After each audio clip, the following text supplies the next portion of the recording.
الشیطان الرجیم بسم اللہ الرحمن الرحیم السلام علیکم ورحمۃ اللہ وبرکاتہ۔ ناظرین کرام، آج کا ہمارا عمل مشکلات کو حل کرنے کے حوالے سے ہے۔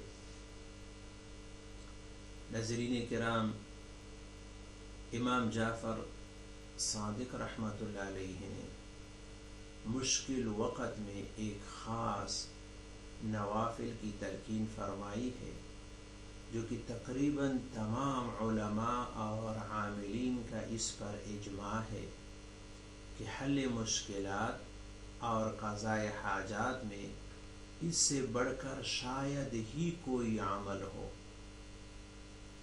مشکل چاہے کس قسم کا کیوں نہ ہو، اس نماز حل مشکلات سے آسان اور حل ہو جاتی ہے۔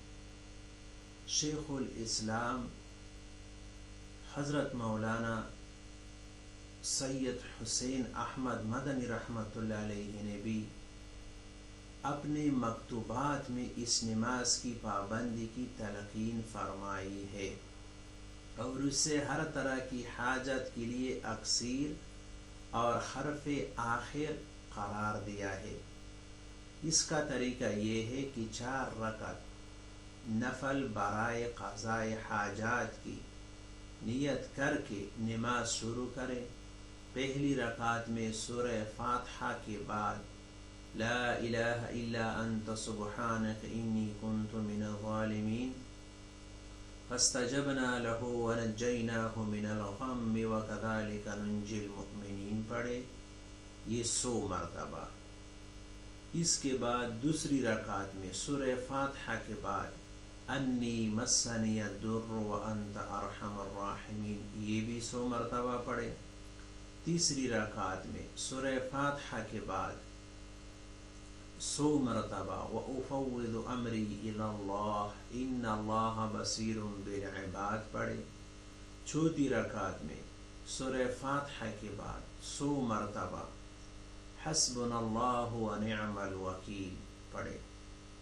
پھر سلام پھیر کر دوبارہ سجدے میں جا کر 100 مرتبہ رب انی مغلوب فانتصر یہ پڑھے، اور اس کے بعد اپنی حاجت اللہ تعالیٰ سے مانگے، انشاءاللہ تعالی ضرور پوری ہوگی۔ امام جعفر رحمۃ اللہ علیہ فرماتے ہیں کہ 5 آیات اس میں اعظم ہے۔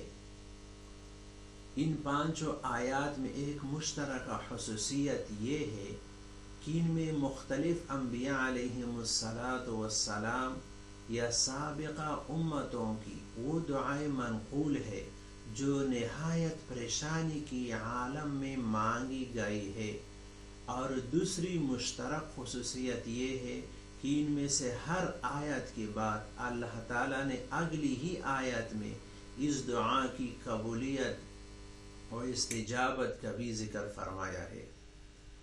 یہ وہ خصوصیات ہے جو اس کے علاوہ کسی اور قرآنی دعا کو حاصل نہیں ہے۔ اس لیے امام جعفر رحمۃ اللہ علیہ جیسے عظیم المرتبہ ہستی ان آیات کو اسم اعظم ماننے پر مجبور ہے۔ تو ناظرین کرام، اگر ویڈیو پسند آئی ہو تو لائک کر کے اپنے دوستوں کے ساتھ شیئر کریں، اور آئندہ عمل تک کے لیے ہمیں اجازت دیجیے۔ اللہ حافظ۔